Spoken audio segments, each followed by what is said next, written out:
Gimana kabarnya Kak Anissa? Baik, alhamdulillah. Aku pikir aku langsung mulai nih Mas. Tadi udah mau opening nih. Iya, monggo kami silakan Kak Anissa. Oke, jadi aku langsung aja nih ya.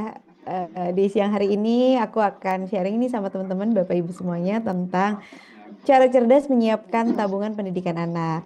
Sebelumnya terima kasih banget buat teman-teman PLN Surabaya ya yang mengundang aku. Bener gak sih? Aduh takut salah karena aku hampir tiap minggu sebetulnya event sama PLN. Minggu lalu di PLN UIP JBB, kemudian minggu lalunya lagi di UIP 3 Sumatera.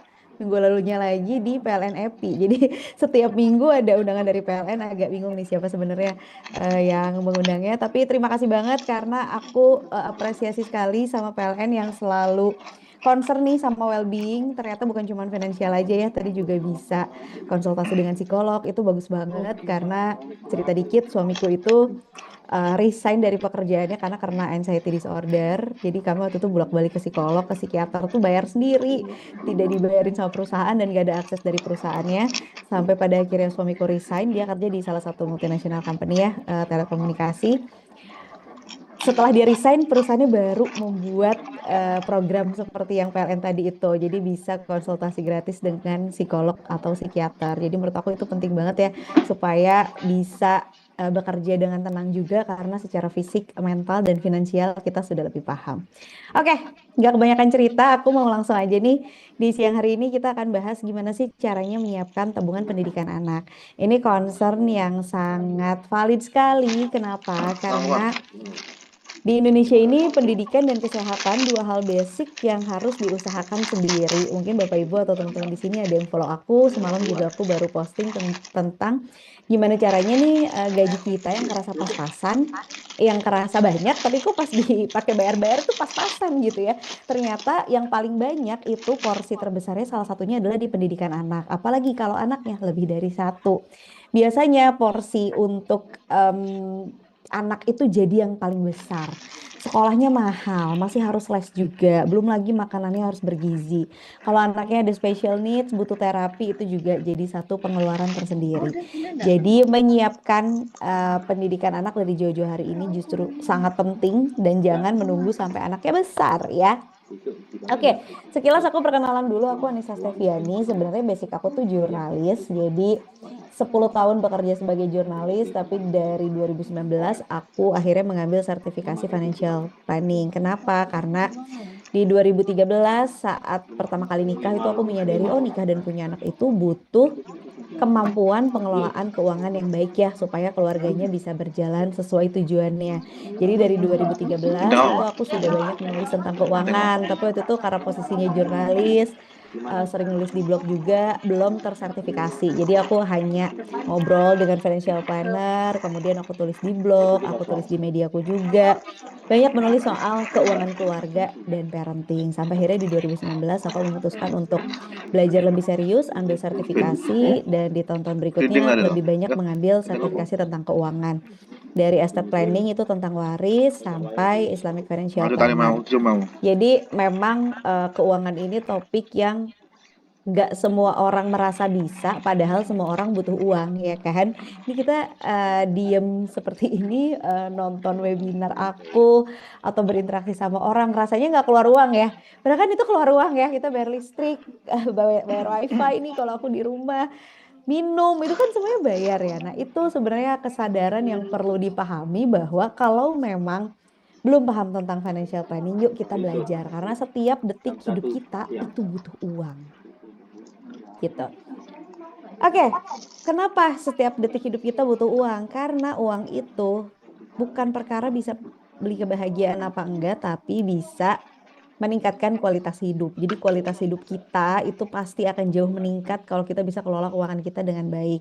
Contohnya apa? Contohnya kita pengen punya rumah yang nyaman, pengen punya mobil yang nyaman, pengen ajak orang tua umroh, pengen daftar haji, pengen hidup lebih sehat, jadi daftar membership gym. pengen anak sekolah dengan benar, ini yang akan kita bahas di siang hari ini. Kemudian ternyata anak makannya harus sehat ya. Ternyata dikasih suplemen tuh rekomendasi dokter anak. Semua anak harus dikasih suplemen vitamin D. Harganya nggak murah juga gitu. Dan juga berjaga-jaga kalau sampai kita sebagai orang tua sakit itu harus gimana. Ini semua kualitas hidup secara spiritual, secara kenyamanan kehidupan sehari-hari, bukan gaya hidup. Nah, makanya salah kaprah paling umum adalah ketika kita bicara financial planning, lalu kita harus berhemat, hemat, hemat, hemat, semuanya untuk masa depan. Justru enggak. Justru kita financial planning untuk meningkatkan kualitas hidup kita. Biar beli sayur organik tuh nggak mikir, biar beli suplemen tuh nggak merasa itu mahal. Kenapa? Karena semua sudah ada budgetnya. Termasuk untuk pendidikan anak, termasuk untuk tujuan keuangan lain seperti misalnya beli rumah atau umroh atau mendaftar haji. Nah, sebenarnya sederhana banget ya basicnya itu bahwa penghasilan kita dikurangi pengeluaran kita itulah yang bisa diinvestasikan. Tapi biasanya kita nggak punya nih catatan pengeluarannya apa aja gitu ya. Setiap bulan kita nggak punya apa aja sebenarnya uang yang kita keluarkan itu. Jadi dicoba untuk dicatat dulu ya Bapak Ibu. Rasanya memang kayak aduh ribet banget nih parkir 2.000 catat nggak ya gitu kan. Tapi kalau nggak dicatat nanti kita bingung dan dicatatnya nggak perlu selamanya. Dicatatnya 2 minggu aja cukup deh kalau sebulan mager. Tapi kita udah tahu nih perkiraan cicilan rumah atau pembayaran rumah kita. Mungkin ada yang ngontrak atau punya cicilan mobil itu berapa. Makan, transport, termasuk kirim orang tua, bayar listrik, bayar wifi, sekolah les anak itu berapa. Kemudian investasi dan lifestyle berapa? Dimulai dari atas dulu ya, Bapak Ibu ya. Jadi jangan dimulai dari bawah. Ini biasanya nih tanggal-tanggal habis gajian ya, itu kita dari bawah dulu nih. Begitu tanggal 25 nih check out apa dulu ya. Di oren udah banyak banget nih, di keranjangnya udah numpuk, check out yang mana dulu nih. Terus berikutnya lagi, udah belanja masa kita nggak nabung, maka kita investasi.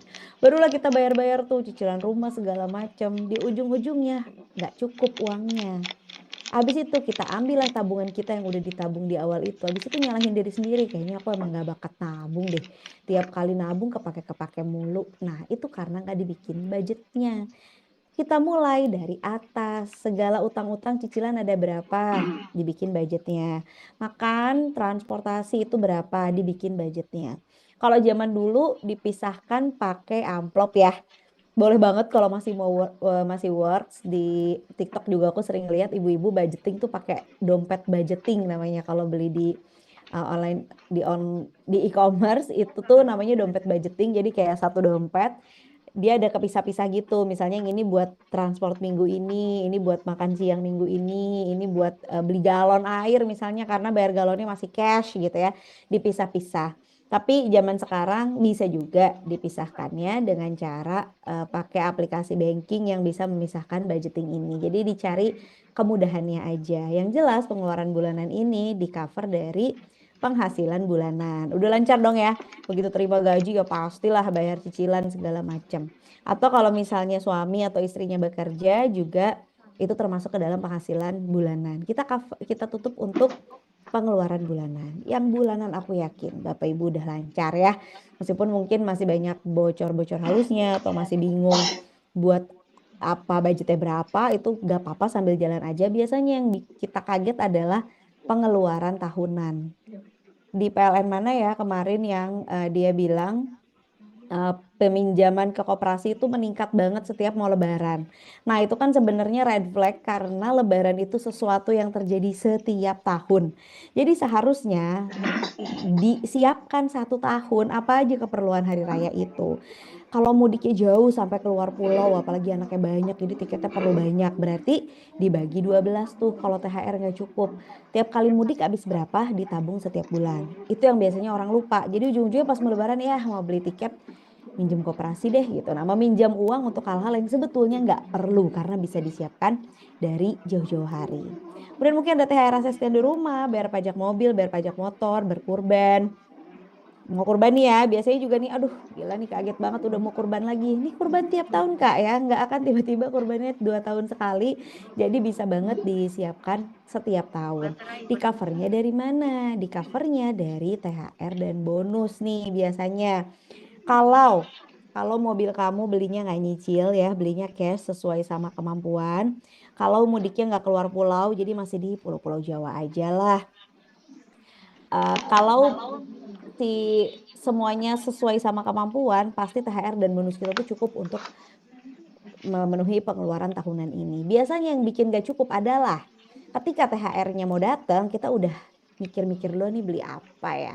Udah mau dibeliin sesuatu, kita nggak mikirin bahwa porsinya penghasilan tahunan itu dikeluarkan untuk pengeluaran tahunan.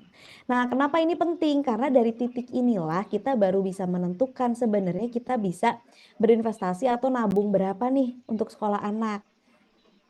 Tadi aku cerita ya, suamiku kerja di sebuah perusahaan telekomunikasi cukup besar, bonus tahunannya tuh gede lah gitu ya, berkali-kali lipat gaji. Selama suamiku kerja di sana 15 tahun, itu kami gak pernah ambil bonusnya untuk lifestyle. Jadi kami nggak pernah pakai buat liburan, apalagi ganti handphone, itu nggak pernah sama sekali. Kenapa? Karena kami pengen semua bonusnya itu fokus untuk ngumpulin uang sekolah anak. Sebelum uang sekolah anak. Jadi semua bonus ya ditabungin, sementara teman-temannya pada ganti handphone, beli gadget segala macam ya itu kami fokus nabung. Di titik anakku bisa masuk sebuah sekolah internasional di Jakarta ya, itu teman-teman kantornya kayak kok bisa sih sekolah di situ kan mahal banget. Ya kami nabung uang bonus udah bener-bener dari hamil, dari anak yang belum lahir gitu. Jadi ketika anak bisa sekolah di sana ya memang udah nabung dari lama. Nah itu bisa terjadi kenapa? Karena fokus, karena niat banget pengen ngasih pendidikan yang nyaman buat anak. Jadi keywordnya tuh nyaman ya kalau aku ya. Karena aku besar di sekolah negeri dari SD sampai kuliah aku selalu negeri. Menurutku yang aku nggak dapatkan ya selain guru galak segala macam itu kan udah nggak kemungkinan kecil terjadi lah ya di masa sekarang. Tapi tentang kenyamanan sekolahnya.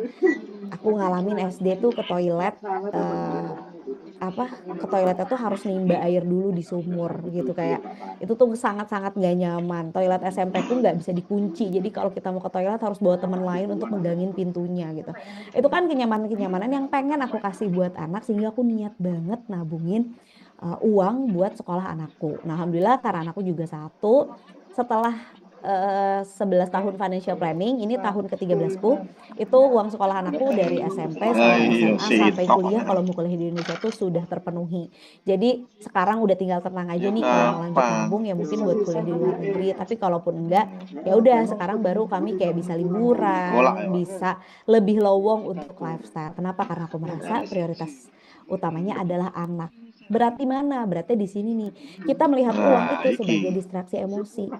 Fokus sih pengen anak sekolah bagus, tapi masa aku nggak self reward, itu kan bonus dari hasil kerjaku gitu ya. Itu kalau lagi seneng tuh. Tapi kalau lagi sedih, iya sih pengen uangnya buat sekolah anak, Tamparan tapi aku ini. stres banget kerja, aku mau healing dulu aja deh liburan. Kita terus-menerus mengaitkan uang itu sebagai distraksi emosi sehingga pada akhirnya tujuan-tujuan keuangan termasuk sekolah anak jadi susah tercapai. Makanya sekarang refleksi dulu nih. Apakah kamu suka mencari bahagia dengan belanja? Aku tuh suka banget shopping gitu kan. Aku happy banget kalau belanja. Why? Jadi pertanyakan kedalaman alasannya. Itu bukan alasan cari bahagia dengan belanja. Apa yang bikin kamu bahagia? Apa kamu mendistraksi emosi kamu? Apa kamu nggak nyaman sama perasaan misalnya lagi sedih atau lagi banyak kerjaan gitu ya? Karena nggak nyaman, jadi aku belanja aja biar lebih nyaman. Padahal kan perasaan diterima aja ya. Ya udah nggak apa-apa, aku nggak nyaman, nggak apa-apa, boleh aku nggak nyaman, tapi aku nggak mengalihkannya dengan perbelanjaan. Atau mungkin dendam masa lalu atas uang. Baru banget nih aku ketemu temenku, kami berdua bikin podcast. Itu dia cerita kalau sekarang dia obsesi banget sama Barbie. uh, Anaknya dibeliin banyak banget rumah Barbie sampai ada dua ya rumah yang gede gitu. Kenapa? Karena waktu kecil nggak bisa beli. Jadi ada dendam masa lalu atas uang yang pingin dibalaskan sekarang. Pertanyaannya why? Kenapa harus dibalaskan sekarang? Enggak juga nggak apa-apa kan yang dulu yang pengen kita. Anak kita mungkin pengen hal yang berbeda gitu kan. Jadi dendam-dendam masa lalu atas uang ini nggak perlu dibalaskan segera. Kemudian ada juga self limiting belief, insecure, self control dan FOMO ya. Jadi banyak orang yang limiting beliefnya itu adalah aku boros, aku selamanya nggak bakal bisa nabung. Catatan sitok. Kalau kamu bilang kayak gitu ya selamanya nggak bakalan bisa karena otak kamu tuh percaya Nih, apa yang kamu bilang sama dia gitu. Kalau kamu bilang ke otak kamu, aku baik-baik aja, aku bisa berubah. Dulu aku boros, sekarang aku nggak boros lagi. Itu pasti kamu akan lebih mudah berubah. Itu yang lama Nah, dijual jadi 2016. diperhatikan masih Udah ada laku itu. mindset-mindset apa sih tentang uang yang salah. Dulu kan Sehingga nih ditawar untuk dana 200 pendidikan anak yang beli. rasanya urgent aja kok kita susah ya nabungnya gitu. Jadi diresapi dulu, dicek ke dalam diri dulu, ada emosi-emosi apa yang hadir, apa yang bikin kita boros, apa yang bikin kita Di Jogja sana. mengeluarkan uang dengan mudah padahal sebenarnya uang-uang itu bisa ditabung. Aku nggak bilang semua uang harus ditabung ya, tapi kalau memang punya tujuan keuangan yang banyak banget dan biasanya di antara kita tuh banyak banget ya, ingin ganti mobil lah tadi, pengen umroh keluarga, pengen liburan, pengen ini, pengen itu. Nah, kalau banyak pengen ya, maka harus banyak nunggunya. Kenapa? Karena uang kita tuh Baru terbatas ya. wow. Selama uang kita masih terbatas, untuk pingin sesuatu pasti perlu menunggu. Nah, katanya orang Indonesia makin sulit biaya kuliah anak, apalagi kalau lihat di sosmed ya, angkanya serem-serem banget. Katanya inflasi dana pendidikan tuh bisa 10% setahun. Nah, tapi data itu biasanya keluar dari perusahaan yang menjual produk-produk dana pendidikan. Jadi menakut-nakuti lah gitu ya. Ketika Kompas bikin risetnya sendiri, kenaikan biaya kuliah per tahun tuh ternyata nggak sampai 10%. Bahkan yang waktu rame-rame UKT naik 500% itu ya, yang naik itu hanya satu kampus, satu jurusan di satu kampus dan itu tier tertinggi. Jadi orang yang paling kaya. Dan pada saat itu rame pun gak ada orang yang bayar pakai UKT naik 500% itu. Jadi kalau nemu sesuatu atau berita yang lagi rame, coba deh dicari tahu dulu. Segitunya nggak sih? Karena ternyata nggak segitunya. PTN tuh banyak yang 0% loh naiknya per tahun. Rata-ratanya cuma 1,3% per tahun. Kalau PTS tentu karena nggak dapet subsidi dari siapapun ya dan berusaha sendiri, pasti kenaikannya lebih tinggi sampai hampir 7% per tahun. Tapi jadinya secara rata-rata cuma 6,03% per tahun. Jadi nggak usah terlalu deg-degan kalau ngejar PTN ya cuma 1% gitu. Masalahnya kenaikan gaji orang tuanya yang nggak sebanding. Jadi orang tua lulusan SMA itu naik gajinya cuma 3,8% per tahun. Dan yang lulusan universitas cuma 2,7% per tahun. Kenaikan per tahunnya loh. Inflasi aja berapa gitu ya. Semalam aku bikin tentang inflasi bahan pangan itu bisa 5% per tahunnya. Jadi nggak ngejar kalau kamu nggak belajar financial planning, kalau kamu nggak belajar berinvestasi. Nah, sebelum lebih lanjut tentang sekolahnya, sebenarnya nggak kalah penting adalah diskusi dengan pasangan tentang sekolahnya. Apa sih tujuan anak sekolah? Untuk apa anak pergi ke sekolah? Untuk belajar. Yakin nggak anaknya perlu belajar semua pelajaran? Yakin nggak anaknya perlu belajar di tempat yang ngajarin hal A atau hal B gitu yang menurut kamu kayak ngapain yang kayak gitu diajarin gitu. Nah, jadi tujuan anak sekolahnya didiskusikan. Kemudian yang nomor dua, apa nilai keluarga yang perlu juga ada di sekolah. Nah, kalau aku salah satunya nilai keluargaku adalah melihat anak sebagai individu sendiri. Jadi aku nggak mau sekolahan yang shut him down gitu yang kayak udah kamu diam aja anak kecil tahu apa misalnya aku nggak mau sama sekali. Aku pengen sekolahan yang ngedengerin dia yang menganggap dia sebagai individu sendiri. Itu salah satu contohnya gitu ya. Atau mungkin ada Bapak Ibu teman-teman semua yang pengen anaknya pas lulus SD itu hafal juz 30 misalnya atau enggak ada yang pengen hafalan Qur'annya gimana. Itu kan nilai-nilai keluarga ya dibicarakan sehingga nggak jadi bingung nih. Sebenarnya kita mau cari sekolah yang kayak apa.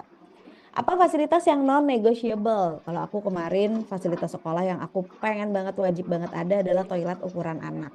Karena ngalamin sendiri ya ke toilet yang nggak nyaman selama bertahun-tahun sekolah itu nggak ingin aku ulang ke anakku. Jadi toilet adalah salah satu fasilitas yang non-negotiable buat aku. Terus gimana dulu pengalaman saat sekolah apa yang nggak atau nggak pengen diulang? Suamiku pernah dimarahin gurunya gitu ya agak parah sampai dia mungkin kalau sekarang dibilangnya trauma gitu. Jadi aku juga nyari sekolah-sekolah yang gak kasih punishment. Jadi aku nggak mau nih kalau misalnya dia nggak ngelakuin apa ada hukumannya gitu. Aku tuh nggak mau kayak gitu. Tapi balik lagi ke value keluarga masing-masing ya. Apa sih pengalaman kamu saat sekolah? Apa yang pengen diulang, apa yang nggak pengen diulang? Dan yang terakhir, berapa maksimal biaya untuk sekolah? Ini justru wajib banget dibicarakan ya. Karena banyak banget ibu-ibu yang ngerasa sekolah memang segitu harganya sementara suaminya kayak kenapa sih mahal banget kenapa SD harus lebih mahal dari kuliah gitu kan padahal kenapa harus lebih murah ya ngurus anak SD lebih susah loh daripada ngurus anak kuliah jadi dibicarakan baik-baik, kita nih bisa ngebudgetin berapa buat sekolah ini. Dan fokus ujung-ujungnya, jadi nggak mungkin kalau kita nggak fokus. Apakah pendidikan anak itu termasuk prioritas utama di keluarga? Bisa jadi enggak. Satu, bisa jadi ada temanku yang anaknya homeschooling dua-duanya. Dia ngerasa kayak ngapain sih anak gue belajar ngafalin sesuatu yang dia bahkan nggak suka gitu. Misalnya nih anakku kelas 5 ya, dia lagi memahami tentang rumah adat daerah-daerah gitu. Sampai Maluku Utara, Aceh mana gitu, rumah adatnya apa, alat musiknya apa. Penting nggak ya anakku belajar itu gitu. Nah karena si temen aku merasa nggak penting, makanya di homeschooling dua-duanya. Jadi pendidikan utamanya termasuk prioritas utama dalam keluarga, tapi nggak ngambil uang yang banyak. Nggak ngambil porsi keuangan keluarga yang banyak. Jadi si prioritas ini definisinya apa nih? Apakah secara akademik, apakah secara keuangan, atau secara apa. Tapi ya ini yang perlu dibahas juga ya sama pasangan ya. Kita mau fokusnya nih. Kalau aku dulu fokus banget, pokoknya aku deg-degan karena dulu kami berdua kerja, tapi dua-duanya kan bukan kerja di BUMN atau kerja di sebagai ASN yang akan stabil ya. Kami berdua sama-sama karyawan swasta, apalagi kemudian bikin perusahaan sendiri. Makin-makin kayak deg-degan banget nih kalau sampai ada apa-apa takut anak jadi nggak bisa sekolah gitu. Jadi dana pendidikan itu jadi salah satu yang jadi fokus utama kami saat financial planning. Tapi berapa sih biaya sekolahnya? Nah, ini aku cuman punya data di Jakarta karena kebetulan kami di Jakarta, kemudian juga sudah survei sejak anak umur 3 tahun. Uang sekolah itu nggak bohong. Jadi kalau ada orang bilang, ah sekolah di sana mah bayar gengsi doang. Apa artinya bayar gengsi gitu ya? Karena sekolah itu harganya seragam. Jadi nggak bakal ada tiba-tiba sekolah dengan kurikulum yang sama terus harganya jomplang jauh banget. Itu kecil kemungkinannya. Atau nggak ada sekolah yang tiba-tiba mahal banget gitu ya. Padahal pakai kurikulum yang apa gitu. Kita juga nggak tahu itu kurikulumnya apa. Tapi mahal banget gitu. Nggak ada. Karena si kurikulum-kurikulum ini bayar lisensi kan. Sehingga harganya jadi sama-sama aja. Oke, kalau negeri dan kurikulum nasional itu sekolahnya gratis ya. Jadi biaya sekolahnya tidak ada.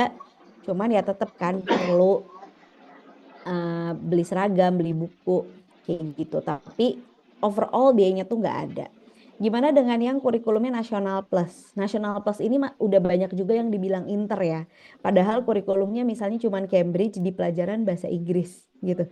Atau Cambridge di pelajaran matematika dan bahasa Inggris. Nah itu sebenarnya nama kurikulumnya masih Nasional Plus. Karena pelajaran lain diajarkan dengan kurikulum nasional. Kalau lagi kurikulum Merdeka ya berarti diajarin pakai kurikulum Merdeka. Nah, swasta dengan kurikulum Nasional Plus ini itu biasanya kalau TK tuh di 10-30 jutaan, SD juga sama lah ya. Kayaknya nggak akan nyampe deh 50 juta tuh nggak nemu aku sekolahan yang Nasional Plus sampai 50 juta. SMP SMP 10 sampai 30 juta juga dan SMA juga sama. Sebentar Pak Ian ada suara motor ya di aku nih sebenarnya very quiet sih nggak ada suara apa-apa. Yang lain gimana kah? Apakah suaranya keresek-keresek? Aman Bu, masuk Bu. Aman ya? Oke, baik, aku lanjutkan. Dan yang terakhir, ini yang dibilang kalau kata orang-orang TikTok SD Inter gitu ya, sekolah internasional atau kurikulum lain. Nah ini harganya pasti sudah jauh beda banget. Jadi nggak bakal tuh ada tiba-tiba SD swasta kurikulumnya nasional plus, abis itu biaya sekolah masuk SD-nya 100 juta gitu, nggak bakalan. Jadi sekolah tuh nggak bohong, dia mahal pasti karena fasilitasnya beda, pasti karena kurikulumnya beda, pasti karena guru-gurunya juga digaji berbeda. Ada satu sekolah di Jakarta ya, sekolahnya Maudy Ayunda. Jadi tuh guru-gurunya tuh semua certified positif disiplin. Jadi kayak disiplin positif tuh kayak apa sih? Biar anak tetap disiplin tapi nggak dimaki-maki kayak kita dulu kecil ya, nggak dimarahin itu kayak apa? Ya tentu harganya tidak seperti Nasional Plus yang 30 juta ya karena dia pakai kurikulum internasional gitu. Jadi ketika kita bicara sekolah mahal banget, ya mahal banget tuh yang mana? Wajar kok sebenarnya harganya segitu karena pasti akan sama-sama aja satu sama lain gitu. Yang bikin mahal adalah kita kaget karena kita nggak terbiasa melihat harga ini waktu kecil. Tapi pun ini yang terjadi ketika pendidikan dikomersialisasi. Kalau di negara-negara maju ya, di Scandinavian country atau di mana ya, di Finlandia, di tempat-tempat yang kita rasanya pendidikan tuh terbaik di sana gitu ya. Itu ya yang mau negeri mau swasta itu nggak bakalan jauh beda si kualitasnya. Kualitasnya disetarakan gitu. Jadi mau SD negeri dekat rumah juga udah bagus banget kok gitu. Itu di Jepang. Aku pernah nganterin anaknya temanku sekolahnya di Jepang, sekolah negeri itu kayak bagus banget sekolahnya, sampai punya gimnastik. Bener-bener kayak sekolah internasional di Jakarta gitu. Padahal itu sekolah negeri di Tokyo gitu kan. Nah, ketika sekolah negerinya setara dengan sekolah swasta, orang juga jadi ngapain ya bayar buat sekolah swasta, kita ke negeri aja gitu. Tapi itu nggak kita dapatkan ya di Indonesia ini, sehingga pada akhirnya banyak orang tua yang udah deh niat nggak apa-apa nabung sampai 30 juta biar anaknya bisa dapat kurikulum yang beda dengan fasilitas yang berbeda juga. Kalau biaya kuliah gimana? Ini kita tadi mengasumsikan sebenarnya kalau TK, SD, SMP, SMA itu selalu ada opsi gratis ya. Kayak yang tadi yang paling atas ini kan negeri ini kurikulumnya nasional tapi gratis ya. Masalahnya kuliah itu harus bayar. Segimanapun disubsidi kalau misalnya belum nyampe ke kampusnya itu memang harus bayar. Jadi kita perlu tahu juga nih berapa sih biaya kuliahnya. Ini ada data 2 tahun lalu mungkin ya, tapi harusnya itu naiknya nggak terlalu banyak. Ini jurusannya teknik, asumsi total biaya kuliah 8 semester. Total biaya kuliahnya di UGM 56 juta, di UI 60 juta, di ITB 80 juta. Kelihatan banget ya, tadi justru lebih mahal di TK atau enggak di SD gitu. Kenapa? Ya balik lagi, karena lebih susah loh ngajarin anak SD. Anak SD tuh bener-bener butuh fokus banget, butuh bener-bener nggak bisa jalan sendiri gitu. Kalau anak kuliahan kan harusnya udah bisa. Gimana kalau di swasta?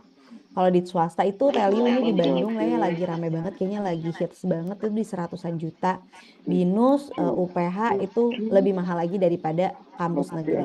Di luar negeri, ini aku sempat datang ya, anakku kelas 5 SD by the way dan mau ke SMP-nya agak bingung mau ke SMP mana. Jadi kami datengin acara-acara untuk mempersiapkan kuliah biar tahu nanti SMA-nya di mana baru kita pilih SMP-nya di mana gitu kan.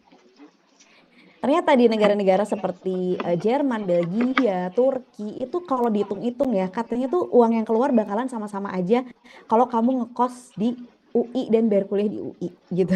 Karena si kuliahnya bisa jadi gratis atau sangat-sangat murah. Jadi jangan menutup cita-cita anak pengen kuliah ke luar negeri. Karena kuliah di Indonesia aja udah mahal gitu ya, belum biaya hidupnya juga mahal. Jadi kalau misalnya ada niatan pengen pokoknya anak kuliah di luar negeri itu tuh sangat-sangat mungkin, sangat-sangat bisa asalkan uangnya ditabungkan dari sekarang. Tapi jangan lupa ada biaya lain-lain juga ya, ada seragam, ada transportasi, ada catering. Nah ini nih biaya-biaya yang kalau ibu-ibu bilangnya biaya sosial ya. Ada acara di sekolah, ada les di luar sekolah, ada lifestyle gitu. Nah ini juga dipertimbangkan. Gimana caranya? Kita perlu punya simulasi nih sebelum anak sekolah itu gimana pembagian gaji kita. Ini aku pakai kasih contoh gaji 8 juta aja ya biar gampang dan gak kepanjangan. Misalnya pengeluaran kita nih si hal-hal yang ada di sebelah kiri ini. Kemudian ini adalah jumlahnya. Jadi sebelum anak sekolah kita harus punya catatannya dulu. Kalau sekarang anaknya sudah terlanjur sekolah dan gak punya catatan ya gak apa-apa dicatat aja sekarang. Nah setelah anak sekolah tentu pengeluarannya jadi berbeda. Misalnya dana daruratnya sebelumnya nabungnya 500.000 kan, kita jadiin 300.000. Sosialnya biasanya delivery makanan 500.000, kita jadiin 200.000. Kenapa? Karena kita perlu untuk bayar SPP dan kebutuhan lain 1 juta rupiah. Jadi 1 jutanya ini ngambil dari mana ya? Tentu dari uang-uang yang ada gitu kan. Kan anak sekolah nggak tiba-tiba kita jadi naik gaji ya gitu. Jadi kita benar-benar harus bisa mengalokasikan dari gaji yang ada. Nah simulasi ini yang jadi krusial banget, yang jadi penting banget. Begitu kita survei ke sekolah A, aku survei SD dari anakku 3 tahun dan aku survei SMP dari anakku kelas 3 SD supaya kita kebayang ya punya banyak waktu mau seperti apa sekolahnya, berapa biaya-biayanya. Itu aku 3 tahun sebelum aku survei sehingga bisa langsung dipetakan nih, oh dengan gaji segini, masuk SPP segini, uangku masih cukup apa enggak gitu. Jadi jangan dikira-kira, uang itu kan angkanya pasti banget ya. Kalau angkanya pasti kita bisa ngitungnya gitu. Kalau tiba-tiba dihitung-hitung SPP dan transport, field trip segala macam 2 juta, kurang dong gajinya ya kan. Nah kalau kurang maka ya nggak ada cara lain selain kita otak-atik lagi nih. Mana yang bisa dikurangi atau justru ditambah pengeluarannya. Ya jadi kalau misalnya kurang nih, oh ternyata kurang banget lagi, nggak bisa nih aku udah nggak ada lagi yang bisa diirit. Kalau di sini kan kita ngirit tabungan darurat dan sosial ya. Ternyata nggak bisa lagi yang diirit, maka review. ya. Kurangi pengeluarannya, kalau nggak ada lagi yang bisa diirit, ditambah penghasilannya. Orang bilang in this economy ya, di ekonomi yang kayak gini akan lebih baik kalau suami istri bekerja menurut aku. Tapi kalau nggak bisa bekerja, maka dicari cara deh gimana caranya supaya dapat penghasilan tambahan gitu. Kecuali kalau memang nggak kurang, kecuali memang udah cukup gitu ya. Tapi kalau masih kurang ya tambah penghasilan atau cari opsi sekolah lain. Survei ke lebih banyak sekolah.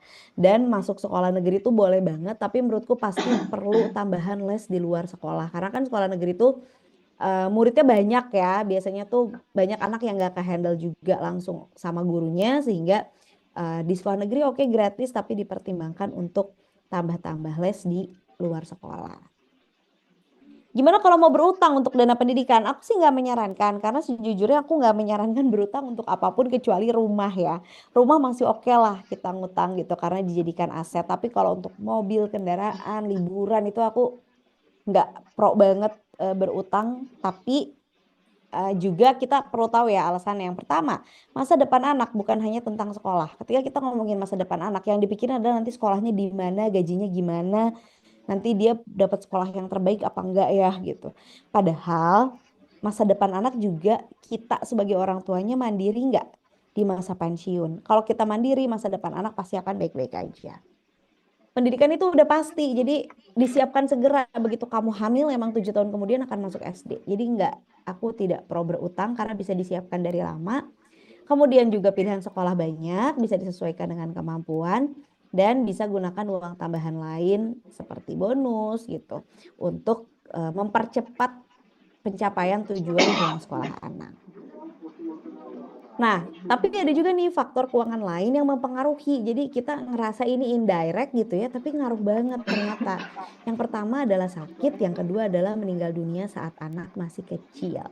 Jadi ini jarang dibicarakan, padahal kalau orang tua kita sakit sampai nggak bisa berpenghasilan, itu ke anak pasti ngaruh loh. Gimana secara financial dia akan bertahan, apakah dia bisa lanjut sekolah apa enggak. Atau justru meninggal dunia saat anak masih kecil. Jadi ini yang kekhawatiran aku dan suami ya, setelah punya anak ternyata aku takut banget aku dan suamiku meninggal bersamaan, lalu anakku gimana gitu. Nah, inilah pentingnya kalau sakit punya asuransi kesehatan, dan kalau meninggal punya asuransi jiwa. Ini aku bukan insurance agent, gak jualan asuransi juga, tapi menurut aku hampir semua orang perlu punya asuransi jiwa sih, terutama untuk bapak-bapak yang istrinya nggak kerja ya Pak. Kalau bapak sampai meninggal, istri nggak bakalan tiba-tiba bisa langsung gitu seminggu kemudian dapat pekerjaan baru. Uang pertanggungan asuransi jiwa inilah yang bisa nge-cover dulu untuk sementara. Jadi konsepnya adalah kita bayar ke perusahaan asuransi jiwa, misalnya kontrak ini selama 20 tahun. Selama 20 tahun kalau bapak nggak meninggal, uangnya nggak balik Pak. Jadi kita kayak bayar perlindungan. Kalau analogi yang biasa aku sampaikan itu adalah analogi security komplek ya. Di depan rumahku sini ada security komplek, cluster gitu kan. Lalu kami bilang nih sama si bapak security, Pak saya gaji bapak ya 20 tahun ke depan, tolong saya dijagain dari maling. 20 tahun berlalu nggak ada maling sama sekali, bahkan nggak ada yang nyoba nyuri.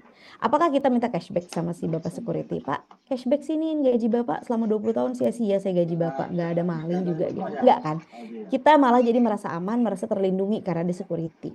Asuransi jiwa juga sama, kita bayar ke perusahaan asuransi jiwa selama 20 tahun, tolong jagain saya ya, kalau saya atau suami saya meninggal, saya pingin anak saya dapat uang. 20 tahun kemudian nggak meninggal, kita nggak jadi minta cashback. Mana balikin uang saya, orang saya nggak meninggal, rugi banget saya bayar kamu. Nggak seperti itu gitu. Nah, beban mental seorang anak kalau ditinggal orang tuanya pasti ada, tapi at least beban finansialnya nggak terbebani juga gitu. Jadi penting banget untuk punya asuransi jiwa supaya nanti uang pertanggungannya bisa dipakai untuk sekolah anak kalau bapak meninggal gitu ya Pak.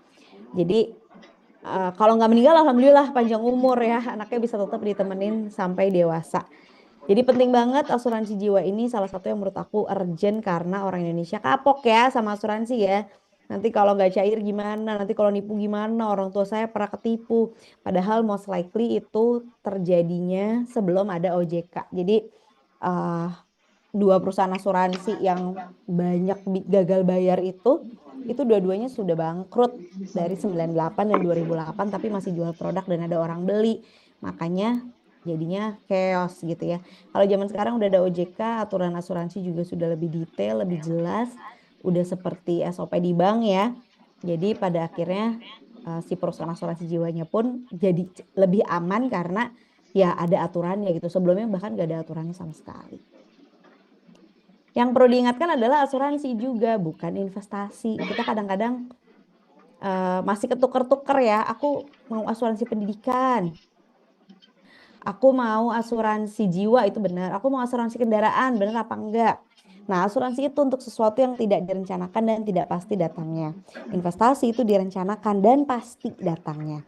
Jadi kalau kecelakaan kita butuhnya apa? Asuransi, karena tidak pernah merencanakan kecelakaan, nggak pernah pasti datang kecelakaan gitu ya. Tapi kalau pendidikan anak, beli rumah, beli mobil, kita merencanakannya dan kita pengen pasti datangnya, maka itu kita butuh investasi. Tapi kenapa tidak saling menggantikan, dan gimana kalau kita nggak mau punya asuransi? Nggak ada gantinya. Ini kita kasih contoh Bu Astrid ya, dia beli asuransi premi 1 bulannya 1 juta. Dia sakit di bulan ke-6, biayanya 60 juta. Aset dia yang hilang cuma 6 juta nih. Jadi karena bayar premi 1 juta selama 6 bulan. Tapi ada Pak Indra nih ya, Pak Indra nih nggak mau punya asuransi, saya mau investasi aja 1 bulan 1 juta. Dia sakit juga di bulan ke-6, biayanya 60 juta. Aset dia yang hilang, ya 60 juta karena nggak diganti oleh perusahaan asuransi. Nah makanya nggak ngejar sampai kapanpun kalau kamu nggak mau punya asuransi. Karena tabungan kamu bisa jadi nggak cukup pada saat sesuatu yang tidak pasti datangnya itu beneran datang. Oke, ini timeline pendidikan anak yang tadi aku mention ya. Oh, pas anaknya pas hamil itu 6 tahun kemudian, 7 tahun kemudian dia bakalan SD. Cuman jeda 6 tahun dia bakalan SMP, cuma jeda 3 tahun dia SMA, cuma jeda 3 tahun dia kuliah. Kita ngebesarin anak cuman selama timeline ini doang. Jadi please banget lakukan sebaik mungkin. Gimana cara ngumpulin uang sekolahnya? Pada saat hamil atau pada saat anaknya baru lahir, kita lihat horizon 6 tahun ke depan. Dalam 6 tahun ke depan, anak akan perlu PG dan TK dan akan perlu SD. Nah, ini step yang pertama nih, TK, SD. Dan kita tambahin sedikit uang tabungan buat kuliah. Kenapa? Karena kuliah itu 18 tahun lagi, masih lama banget. Jadi kalau nabungnya kecil pun, asalkan dimulai dari lama, itu pasti kekejar. Tuh ya. Jadi begitu hamil, melahirkan, langsung nabung buat SD anak dan kuliah anak. Kalau anaknya udah terlanjur lahir, enggak apa-apa, dikejar aja. Tetap nabung buat SD anak dan kuliah anak. Tetap kuliahnya ditabungin karena kita nggak tahu nih bakalan ada apa ya nanti pas menjelang anaknya kuliah. Pas anaknya masuk SD, kita masuk ke step 2 nih. Uang SD-nya kan udah dibayar. Uang yang sama kita bayarkan untuk SMP, SMA, dan masih lanjut kuliah juga. Jadi uang yang sebelumnya ditabung buat TK dan SD sekarang ditabung buat SMP dan SMA. Jadi contohnya gini, misalnya waktu anaknya lahir buat TK kamu tabung 250.000, kemudian buat SD nabung 500.000, buat kuliah 250.000, jadi 1 juta ya. Setiap bulan menyisihkan 1 juta untuk menabung uang sekolah anak. Nah, kemudian pas anaknya masuk SD nih, ini kan sampai anaknya masuk SD nih 6 tahun. Kemudian pas anaknya masuk SD, penghasilan kita pasti udah meningkat dong ya. Kita udah bisa menyisihkan 1,25 juta per anak. Jadi SMP kita nabung 500.000, SMA kita nabung 500.000, buat kuliah kita nabung 250.000. Nah, jadi dibagi 2 gitu. Kalau kita ngelihatnya sekaligus gini, dari 0 sampai 18 tahun, aduh berat banget ya. Aduh kayaknya nggak akan bisa deh anak sekolah di sana karena fokusnya ke kuliah gitu. Padahal bisa banget kita bagi 2 gini, step 1 TK, SD, dan kuliah, step 2 SMP, SMA, dan kuliah. Ini aku kasih simulasi sebagai contoh aja, nilai kuliah di ITB saat ini kan 80 juta. 18 tahun lagi itu 99 juta. Kalau kamu mulai investasi pada saat anaknya baru lahir, sebulan tuh cuma 250.000. Aku yakin kalau kamu sekeluarga ke mall mungkin makannya lebih banyak ya daripada ini ya. Tapi kalau nabungnya saat anak baru lahir itu 450.000. Nah jadi inilah pentingnya belajar berinvestasi. Karena kalau kamu nabung doang, harus nabung lebih banyak. Padahal kalau investasi di reksadana dengan asumsi return 6% per tahun, itu cuma perlu masukin 254.000. Apalagi kalau baru nyiapin pas anaknya masih SMA. investasi per bulan 3 tahun 2,6 juta ya. Jadi wah mendadak banget nih 3 tahun lagi dia mau kuliah. Investasilah selama 3 tahun 2,6 juta. Tapi kalau mau nabung itu 2,7 juta, tetap lebih gede kalau nabung dibandingin investasi. Jadi belajar investasinya di sini aku nggak bahas tentang investasi karena fokusnya ke sekolah anak. Tapi dipikirin mau investasi di mana, mau mengumpulkan uang di mana, dan hati-hati investasi bodong ya. Jangan sampai uangnya udah terkumpul buat anak, kena investasi bodong. Oke, yang terakhir, yang sulit atau tantangannya adalah yang pertama nggak mulai lebih awal. Wah nyesel banget nih anaknya udah SD gitu kan. Nggak apa-apa banget kita mulai secepatnya.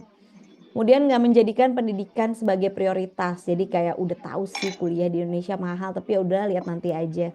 Nah maka bicarakan prioritas dengan pasangan. Kamu maunya gimana, aku maunya gimana.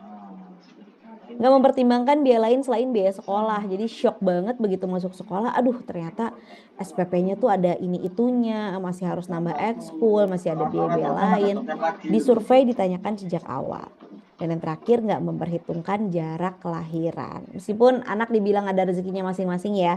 Aku setuju, tapi tetap aja yang nyari rezeki kan orang tuanya ya. Jadi demi well-being kita sendiri, coba kita pertimbangkan jarak kelahiran anak kedua dan seterusnya.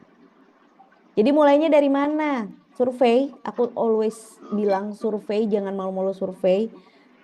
Sekolah zaman sekarang maklum banget kok. Ditanya anaknya umur berapa? 3 tahun. Oh udah survei SD. Iya iyalah kalau kita mendadak surveinya nanti kita nggak tahu berapa butuh biayanya. Kemudian bikin plan B dan C in case anak nggak keterima di sekolah tersebut nanti mau gimana, mau ke sekolah mana. Kemudian buat file Excel untuk memastikan kebutuhan biaya sekolah. Kemarin aku sudah share ya sama teman-teman panitia, bisa diisi juga di situ. Dan pertimbangkan jarak kelahiran untuk timeline anak kedua dan seterusnya. Oke, segitu aja dari aku pesan terakhirnya. Terbaik itu bukan berarti yang termahal, tapi yang terbaik itu maksimal sesuai sama kemampuan kita. Jadi kita usahakan yang terbaik, yang sesuai dengan kemampuan kita supaya anak kita bisa dapat pendidikan yang jauh lebih baik dibandingkan orang tuanya. Terima kasih, segitu aja dari aku. Assalamualaikum warahmatullahi wabarakatuh. Waalaikumsalam warahmatullahi wabarakatuh. Wah, keren banget nih Kak Anissa. Materi yang telah disampaikan tadi benar-benar daging dan tentunya membuka wawasan kita semua tentang pentingnya punya perencanaan finansial yang rapi, realistis, dan sesuai dengan kondisi masing-masing nih. Rasanya setiap kata yang disampaikan itu ngena banget karena relate langsung dengan kehidupan kita sehari-hari, dari urusan belanja bulanan, dana darurat, sampai rencana jangka panjang seperti tabungan pendidikan anak.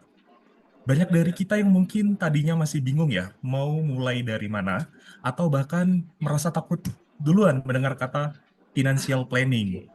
Tetapi setelah mendengarkan penjelasan dari Kak Anissa yang santai tadi, penuh semangat, jadi terasa jauh lebih ringan ya untuk memulai langkah kecil yang berarti. Nah, semangat untuk lebih sadar dengan kemana uang kita pergi, semangat untuk berdiskusi terbuka soal keuangan dalam keluarga, dan yang paling penting, semangat untuk menciptakan masa depan yang lebih tenang, terencana, terutama menyiapkan tabungan pendidikan anak. Baik, Bapak Ibu Power People, pada sore hari ini mengingatkan kembali untuk seluruh Bapak Ibu PLN Nusantara Power, tadi telah disampaikan bahwa PLN Nusantara Power menghadirkan layanan pendamping yang komprehensif melalui kerjasama dengan platform profesional Employee Assistance Program dari Relief. Ada 3 jenis layanan utama yang bisa dimanfaatkan oleh seluruh insan PLN NP. Yang pertama adalah konseling psikologis, yang kedua konseling finansial, dan yang ketiga adalah konseling nutrisi. Nah, dari yang paling penting, semua layanan ini adalah gratis alias tanpa biaya apapun ya untuk seluruh karyawan PLN NP. Ini luar biasa banget. Jadi teman-teman bisa mendownloadnya di Play Store ataupun di App Store ya.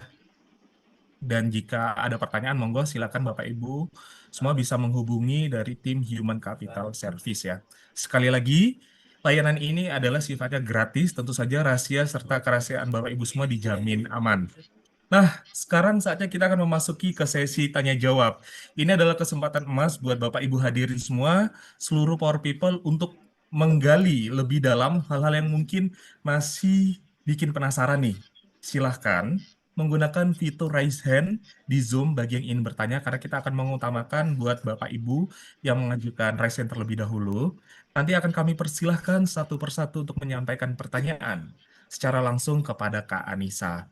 Pokoknya nggak perlu malu-malu, tidak ada pertanyaan yang terlalu sepele karena kita bisa jadi pertanyaan Bapak Ibu mewakili kebingungan dari banyaknya orang lainnya. Kita mulai. Ini sudah ada. Monggo. Kita mulai dari yang pertama ya. Dari PLN UP3 Tual, Bapak Hadi. Monggo kami persilakan Pak untuk bisa memberikan pertanyaan langsung kepada Kak Anissa. Baik, terima kasih Pak Arsad atas waktunya yang telah di kesempatan sore hari ini. Terima kasih Bu Anissa yang telah memberikan materi ya, cukup menarik sekali materinya, khususnya bagi saya yang pemula ya terkait dengan perencanaan keuangan ini. Dan memang saya ini tugasnya berada di Maluku, jadi memang setiap bulan itu, setiap tahun ya, mungkin pas waktu Lebaran atau apa, pulangnya ke Jakarta. Dan memang ongkos ya terhitung lumayan juga ya. Kadang-kadang apalagi saya sudah punya satu orang anak, hitungan 3 kali PP sudah kelihatan 2 digit ya, seperti itu ya Bu. Terus kemudian apalagi ya mohon maaf memang kondisi istri sedang sakit, kadang masih sering berobat ke sana. Terus kemudian kami berencana untuk apa namanya membeli invest sebuah rumah. Nah, yang menjadi saya bingung itu enaknya beli rumahnya itu kredit ataukah langsung kita investasi, kita nabung secara pelan-pelan tiap bulan kita tabungkan, ataukah beli rumah kredit. Jadi kita uang muka terus kemudian kita kreditkan potong dari gaji. Mengingat kadang-kadang kalau kita menabung ini uangnya kok kadang-kadang ikut ini, ikut itu. Jadi kadang ngumpulnya itu lama gitu. Ya. Mungkin itu saja pertanyaan saya. Mungkin sebagai awalan untuk perencanaan keuangan yang baik seperti apa eloknya ataupun sesuainya seperti apa. Terima kasih Bu Anissa. Oke, aku mau tanya dulu nih Mas Hadi, mau beli Ya, rumahnya di mana? kalau misalkan ini kan rencananya di Jawa, Bu. Oke, jadi Ya. sebenarnya aku selalu bilang beli rumah itu sesuai dengan kebutuhannya. Apakah memang kebutuhannya sudah ada untuk beli rumah ini? Apalagi kalau teman-teman yang kerja di BUMN kan ada mutasi ya, mungkin sekarang sedang di Maluku, nanti lagi ada ditempatkan di tempat lain lagi. Kalau beli rumahnya di Jawa itu nanti siapa yang akan menempati dan akan mengurus maintenance-nya? Karena banyak banget cerita-cerita orang yang sedang ditempatkan di kota lain lalu beli rumah di kampung halaman atau beli rumah di satu daerah, nggak ada yang ngurusinnya, mau dikontrakan pun ternyata tidak segampang itu gitu ya.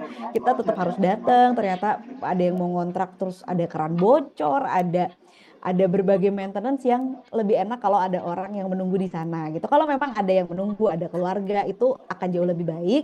Tapi kalau nggak ada, menurut aku belum masuk ke kebutuhannya sih, belum butuh untuk beli rumah. Maka kalau belum butuh, apakah jadi lantas kemudian nggak nabung? Ya enggak ya, kita nabung dulu beli rumah sampai nanti butuh. Biasanya orang urgent beli rumah sangat butuh itu pada saat pensiun. Jadi begitu pensiun udah nggak mutasi-mutasi lagi dong, udah nggak pindah-pindah kerja lagi dong. Maka beli rumah khusus untuk pensiun gitu. Tapi nanti aja, kenapa? Karena kita kan dibesarkan dengan hari Senin harga naik ya Mas. Takutnya nanti harganya naik terus gitu gimana? Padahal kenaikan harga rumah itu nggak banyak. Jadi kalau secara rata-rata tiap tahun itu cuma 4-5% dan masih banyak sekali produk investasi yang bisa mengejar kenaikan harga rumah itu. Jadi itu yang pertama, apakah rumahnya sudah butuh atau belum? Kalau ternyata nggak butuh tapi takutnya ini uangnya kenapa-kenapa kepake. Nah itu bisa memilih produk investasi lain aja, jadi nggak perlu berinvestasi di properti. Yang kedua, belinya kredit atau cash. Tadi aku sempat mention kalau aku tuh pro berutang itu hanya untuk rumah gitu ya. Jadi aku sampai saat ini aku nggak pernah berutang untuk beli mobil, nggak pernah berutang untuk beli handphone gitu ya. Tapi kalau rumah aku sudah selesai nih KPR-nya. Kenapa? Karena rumah itu balik lagi tadi kalau ada kebutuhannya maka kita pasti ingin segera punya rumah sendiri supaya nggak keluar uang untuk kontrak rumah juga. Jadi nggak apa-apa sebenarnya kalau mau KPR. Jadi boleh banget, nggak apa-apa banget. Apalagi pekerjaannya juga stabil. Menurut aku opsi KPR jadi opsi yang boleh banget sih, kecuali ada prinsip-prinsip lain yang mau dipegang ya. Ada teman-teman yang nggak mau riba gitu, ada teman-teman yang emang saya nggak kebiasa berutang, kayaknya nanti nggak tenang gitu, kayaknya cemas terus kalau punya utang, sehingga nggak apa-apa deh nabung aja dulu sampai bisa kebeli cash. Itu juga nggak apa-apa banget. Tapi kalau aku sendiri pada akhirnya beli rumah kredit, itu pun di Bandung. Nah ini juga aku kan tinggal di Jakarta ya. Di Jakarta kami mengontrak rumah di dekat sekolah anak sehingga punya privilege berjalan kaki ke sekolah. Itu mewah banget kalau di Jakarta nggak macet. Tapi kami beli rumah di Bandung. Kenapa beli rumah di Bandung? Karena harganya masih make sense dan nggak pernah kepikiran akan pensiun di Jakarta. Kepikirannya ya pensiun pasti bakalan balik ke Bandung karena aku dan suamiku orang Bandung gitu. Jadi kami beli rumah di Bandung, diurus oleh siapa? Diurus sama mertuaku. Jadi rumah kami itu ditempati oleh mertua. Rumah mertua yang di pinggir jalan besar berisik udah nggak cocok buat nenek-nenek itu dikontrakan. Tapi ada yang mengurus rumahnya. Jadi setiap kali lihat rumahnya tuh ya rumah nggak rusak gitu loh, rumah yang memang ditempati aja. Karena rumah itu kalau nggak ditempati justru malah jadi rusak. Jadi itu sih balik lagi satu, apakah sudah memang ada kebutuhannya atau memang hanya ingin berinvestasi. Menurutku kalau hanya ingin berinvestasi, cari produk investasi lain, beli emas pun nggak apa-apa. Karena aku nggak ngerti nih misalnya investasi macam-macam takut salah gitu ya. Ngertinya cuma properti, emas juga harusnya ngerti dong ya. Mudah gitu ya, familiar, tahu cara kerjanya.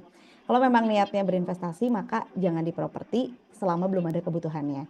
Yang kedua, kalau memang sudah ada kebutuhannya, sudah tahu siapa yang akan urusin maintenance-nya, karena di luar kota dan gak ditinggali juga, maka kalau mau kredit atau cash itu nggak masalah sih, sesuai preferensi masing-masing aja. Aku nggak masalah kredit rumah, tapi kalau misalnya mau beli cash juga akan lebih baik. Begitu Mas Hadi, semoga menjawab ya. Baik, terima kasih Bu Isa.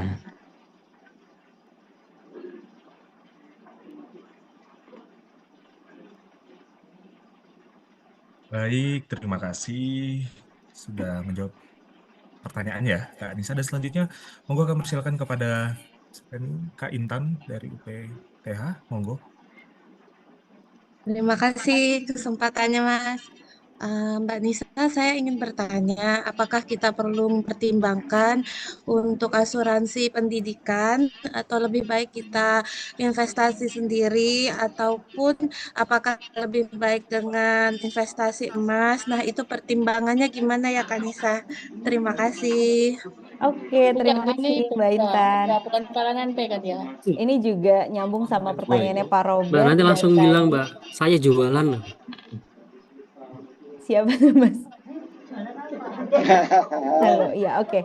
Jadi ini juga nyambung dengan pertanyaannya Mbak Nanda dan Pak Robert ya tentang asuransi pendidikan versus investasi pendidikan, juga gimana kalau nabungnya dalam bentuk emas.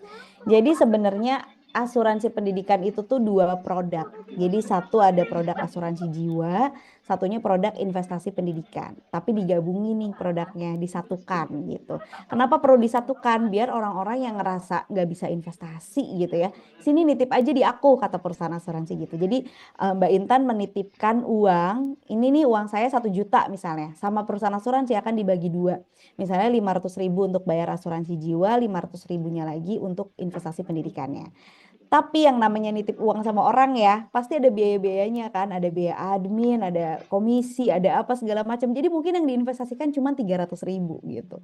Sementara kalau kita pisahkan sendiri, kita beli asuransi jiwa sendiri, kemudian berinvestasi pendidikan sendiri, 500.000-nya akan utuh.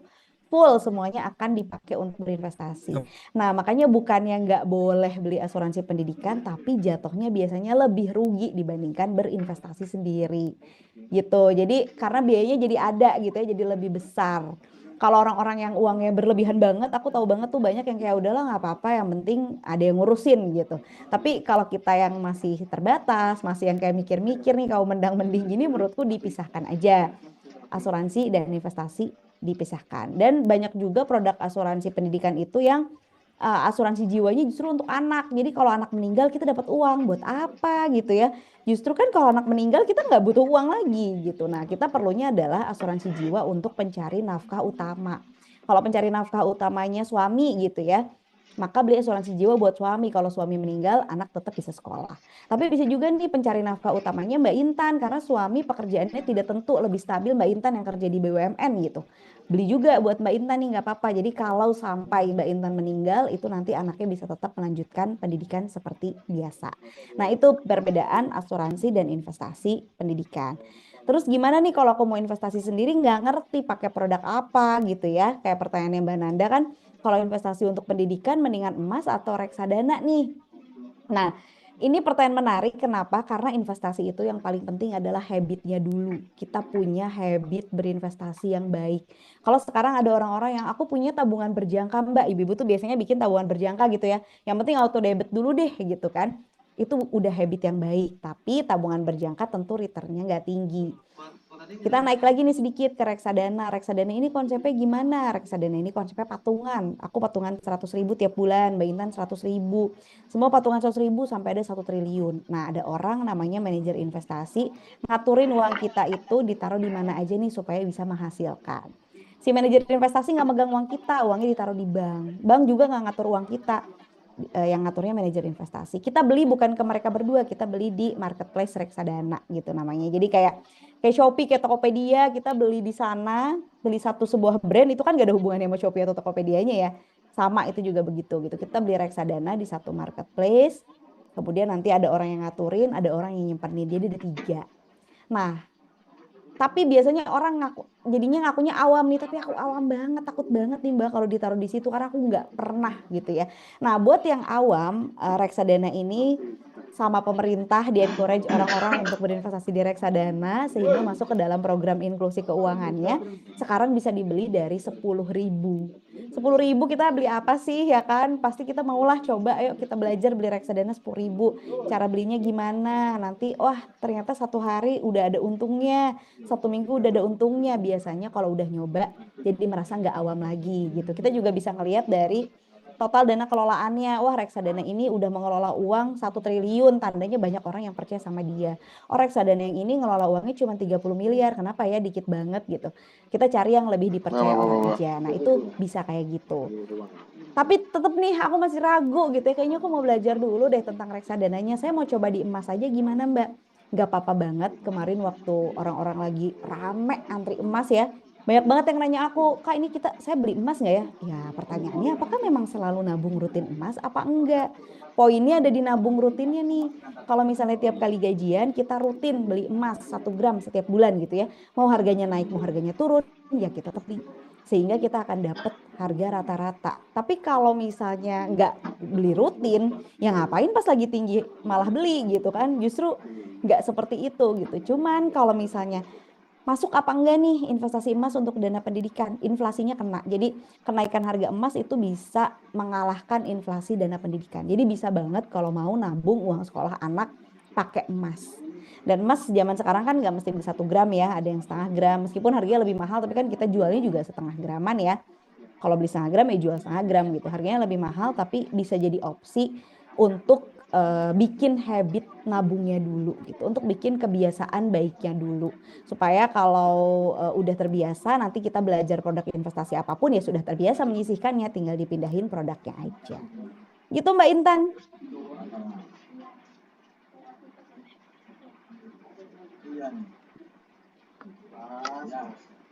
Terima kasih Kanisa. Sama-sama.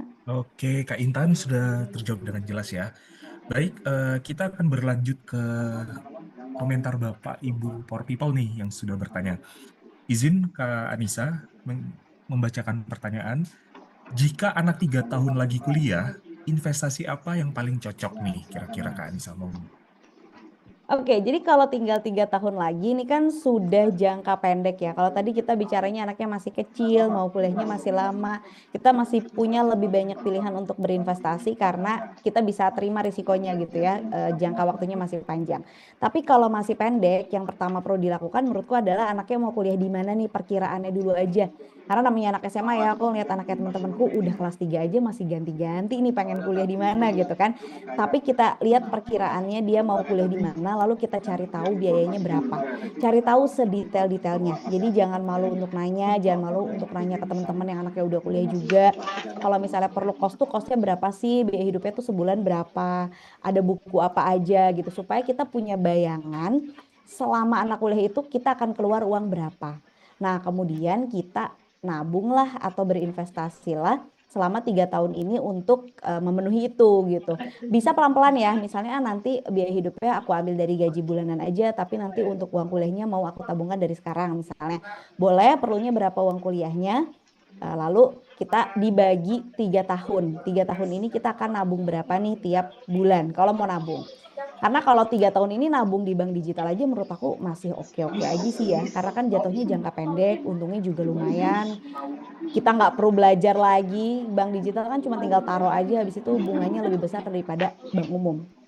Tapi kalau misalnya saya mau taruhnya di emas, nah itu nggak cocok tuh. Karena emas itu begitu kita beli, harganya turun seketika. Ya kan, harga beli dan harga jualnya berbeda. Jadi jangan ditaruh di emas. Taruh di tempat-tempat yang risikonya rendah. Bisa deposito bank umum, deposito bank digital, reksadana pasar uang. Udah sih, itu aja. Nggak banyak opsi-opsi yang risikonya rendah. Tapi daripada kita taruh di yang risikonya tinggi, kemudian pas anaknya kuliah, tiba-tiba sahamnya lagi anjlok lah, nanti jadi anak yang nggak bisa kuliah kan kasihan juga gitu. Jadi make sure aja kalau untuk jangka pendek pilihnya produk yang risikonya rendah gitu. Oke, siap Kak Anissa, Pak Aceh, ini sudah terjawab, jadi sudah sangat jelas. Jadi memang harus mencari informasi juga ya terkait mungkin biaya kuliah, kos dan lain sebagainya seperti itu. Baik, kami persilakan kepada yang sudah raise hand, kepada Kak Teddy. Monggo, kami persilakan untuk bisa memberikan pertanyaan langsung. Ya, terima kasih Kak. Assalamualaikum Bu Anissa. Terima kasih Bu Anissa untuk materinya banyak refresh ya. Ya Bu Anissa, jadi ternyata memang perencanaan pendidikan itu penting Bu Anissa. Saya nambahkan sedikit di Surat Kabar Nasional 2017 itu 85% mahasiswa Indonesia itu salah jurusan gitu ya. Jadi angkanya luar biasa ya. Itu baru kurang dari 10 tahun yang lalu, angkanya saat ini juga tidak jauh berbeda. Nah, ini dari pilihan jurusan ya, Bu Anissa. Dan tadi banyak dari sisi keuangan juga Bu Anissa sudah banyak bahas ya. Ternyata perlu persiapan matang untuk bisa menyiapkan dana anak kuliah atau anak sekolah. Saya ingin menyoroti yang di slide salah satu yang disampaikan oleh Bu Anissa tadi ada pengeluaran bulanan sama tahunan ya. Bu Anissa investasi sebenarnya penghasilan dikurangi pengeluaran. Nah, yang sulit itu menurut saya di samping perencanaan ya Bu Anissa ya, itu di disiplin eksekusi ya.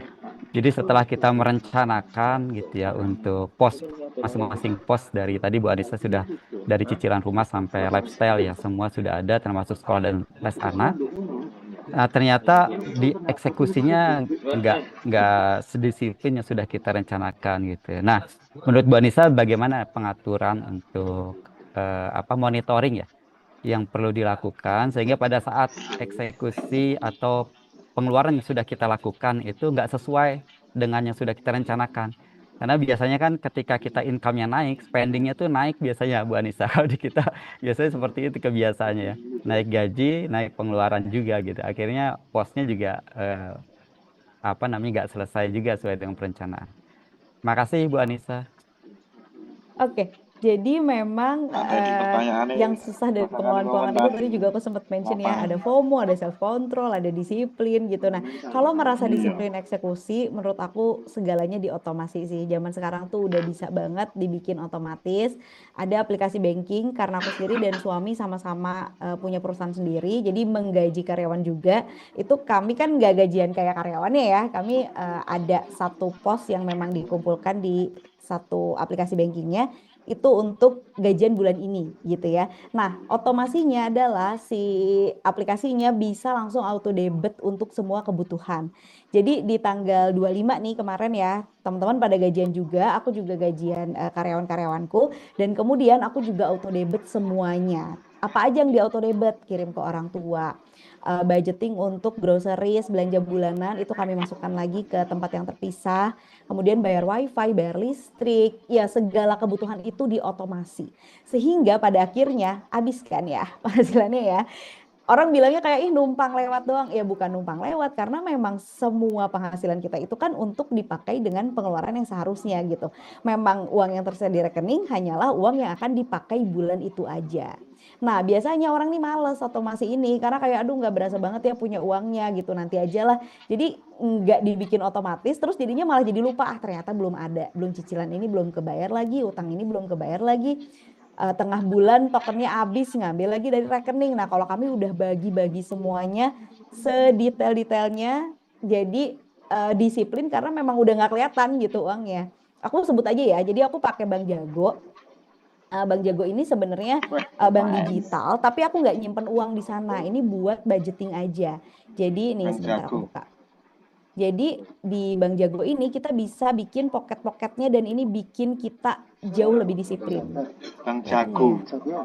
Wah, kayak misalnya, wah nggak kelihatan. Bentar. Nah ini jadi ada pocket-pocketnya kan. Ini sekolah anakku. Sebelahnya bayar listrik. Sebelahnya ada gaji manajerku. Kemudian ada buat keluarga, ada buat bensin, ada buat sekolah anak. Itu semua dibagi-bagi ke sini. Dan dia bisa otomatis, Mas. Jadi kita tinggal masukin gaji kita ke satu pocket, nanti dia akan sebarin semuanya. Gitu. Ketika disebarin kayak gitu, kita jadi sense tuh nggak punya uang. Nggak punya uang. Ini kan uang buat sekolah, ini kan uang buat bayar listrik, ini kan uang buat gajian gitu. Nah, karena dipisah-pisahin, jadinya secara mental kita ngerasa nggak punya uang. Ini yang biasanya orang nggak mau lakukan karena kayak nanti nggak punya uang. Memang, memang nggak punya uang gitu. Karena memang si yang disisakan sehari-hari ya udah itu aja, termasuk untuk berinvestasi. Zaman sekarang investasi juga bisa diotomasi, beli reksadana bisa otomatis. Aku semuanya diotomasi. Jadi dari Bank Jago ini aku auto debit pakai aplikasi namanya Bibit buat beli reksadana. Di Bibit aku otomasi juga. Jadi udah langsung semuanya tuh di tanggal tertentu semuanya akan kekirim otomatis gitu. Jadi udah di luar kontrol aku lagi. Nah, kalau kita nggak paksain kayak gitu biasanya itu yang susah sih gitu. Itu yang pertama ya, kita bikin semuanya otomasi.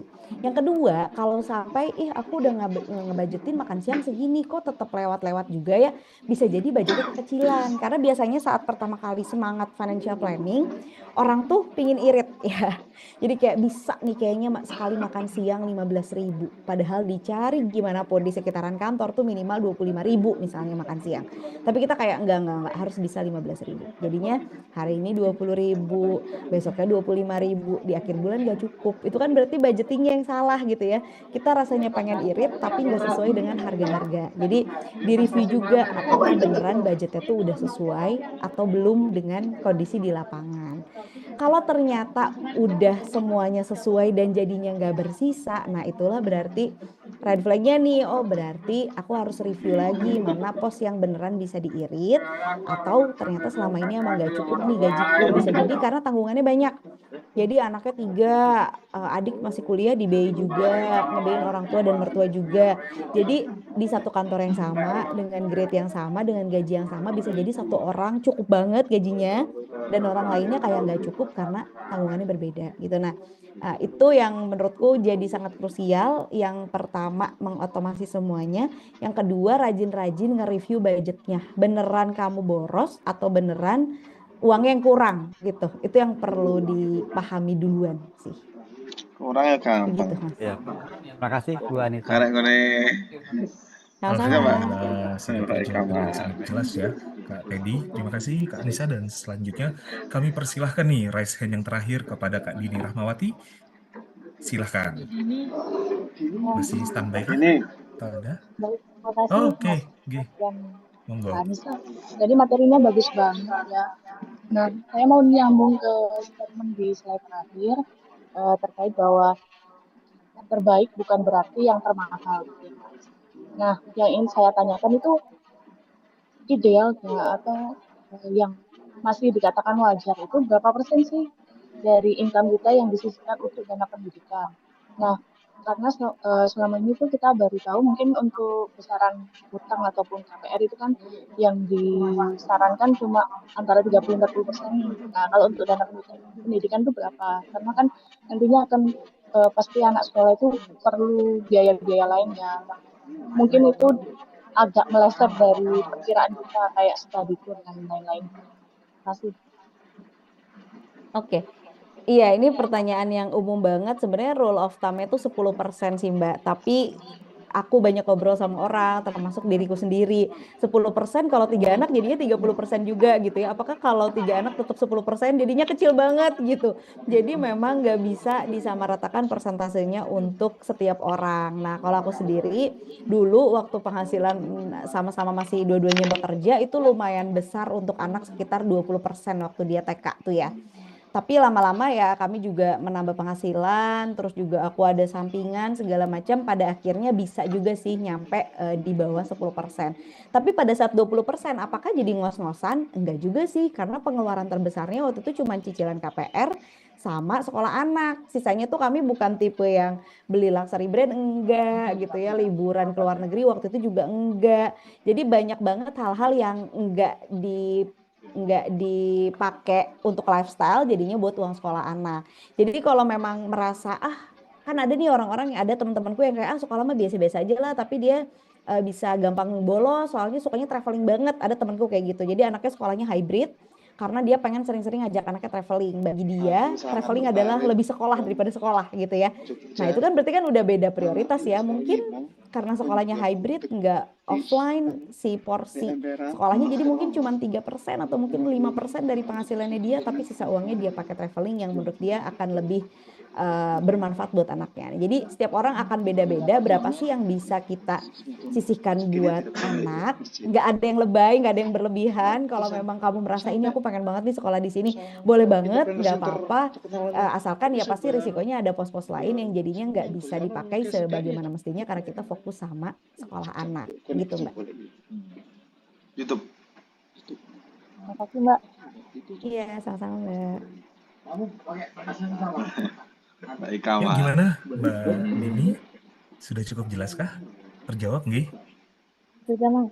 Oke, baik, terima kasih. Dan kita beralih ke pertanyaan yang ada di kolom chat nih, Kak Anissa. Saya bacakan, Gi, dari NPS, Kak Maliza. Kak Anissa, izin tanya, gimana pandangan kakak kalau semisal nih, kita mau beli handphone baru, uangnya udah disiapin sesuai dengan harga handphonenya. Tetapi kita pilih bayar via cicilan dengan bunga 0%, lalu uang yang udah kita siapin itu kita belikan emas. Secara teknis, kan itu kita berhutang ya Kak ya, tapi juga dapat hasil dari beli emas itu. Gimana Kak? Nah, itu dia pertanyaannya Kak Anissa. Monggo, silahkan Iya, dibantu dijawab. ini sempat tren banget di sosmed tahun-tahun 2016 gitu ya. Sayang banget uangnya, daripada dipakai buat beli iPhone sekaligus, mendingan uangnya ditaruh di reksadana pasar uang. Kemudian handphonenya tetap kita cicil per bulan, karena pasti kita bayar cicilannya gitu kan. Nggak mungkin kita nggak bayar cicilannya. Jadi seperti memaksa diri untuk menabung. Nah, kalau aku sendiri, aku tuh tipe yang kalau ada cicilan tuh males banget gitu loh. Aku nggak suka punya cicilan, aku nggak suka punya utang. Jadi aku nggak ngebayang, KPR aja rasanya nggak selesai-selesai ya. Meskipun akhirnya selesai sih 15 tahun. Cuman kayak aku nggak ngebayang aku bisa gitu nungguin setahun. iPhone-nya mungkin udah jelek, udah jatuh, tapi tetap masih ada cicilannya. Kalau aku memilih tidak seperti itu. Kan sebenarnya bisa aja dibalik ya, handphonenya kita beli, harga emasnya juga kita beli, dan harga emasnya nggak naik terus kok. Harga emas tuh naik turun fluktuatif selalu ya. Kemarin aja kebetulan lagi tinggi, sekarang aja kan udah nggak setinggi itu lagi. Jadi sebenarnya bisa dibalik juga, kita ya nabung aja dulu. Bukan nabung aja dulu, kita beli aja handphonenya, kemudian masih kita tabungin juga setiap tahun, itu sama aja. Cuma mungkin kan nanti harganya beda, nanti keuntungannya beda. Nah, kalau aku lebih memilih untuk habit menunggu aja daripada jadi habit menabung dan menunggu daripada aku perlu punya utang gitu. Aku bener-bener anti utang sih gitu. Tapi kalau kamu mau dan kamu rasa itu bakalan works buat kamu, bakalan jadi lebih untung, ya nggak apa-apa juga. Itu bener-bener preferensi aja sih kalau ini. Nggak ada teorinya, nggak ada kekurangan kelebihannya, itu nggak ada. Toh punya uangnya juga kan sebenarnya. Wah, luar biasa. Ini udah sangat detail banget ya. Udah dijawab dengan sedetail-detailnya oleh Kak Miliza. Dan ini saya bacakan lagi ya. Mohon izin Kak Anissa, ternyata cukup banyak ini. Jadi teman-teman Boleh, sudah boleh. resen, sudah selesai. Dan Coba kita pilih lagi. Ini dia. Dari Kak Nanda Pitasari. Kak Anissa, boleh sekalian reksadana yang recommended untuk jangka panjang pendidikan anak? Pasar uang atau campuran? Silakan Kalau Kak. masih panjang banget, campuran boleh, saham boleh. Atau kalau misalnya pemula banget dan kayak deg-degan ngelihat campuran atau saham yang grafiknya tuh bener-bener naik turun, ada reksadana pendapatan tetap yang grafiknya tuh naik terus. Itu lumayan bisa 6-7% per tahun. Jadi kamu cari di aplikasi beli reksadananya, cek reksadana pendapatan tetap, dicek deh satu-satu. Itu ada beberapa reksadana pendapatan tetap yang grafiknya tuh naik terus.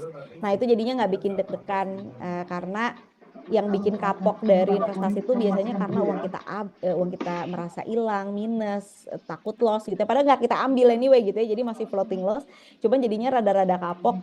Nah itu yang nggak kita pengen, sehingga kalau menurut aku kalau pemula antara cari memang reksadana pasar uang yang naik, tapi sayang banget kan paling setahun cuma 3%, 4% gitu ya.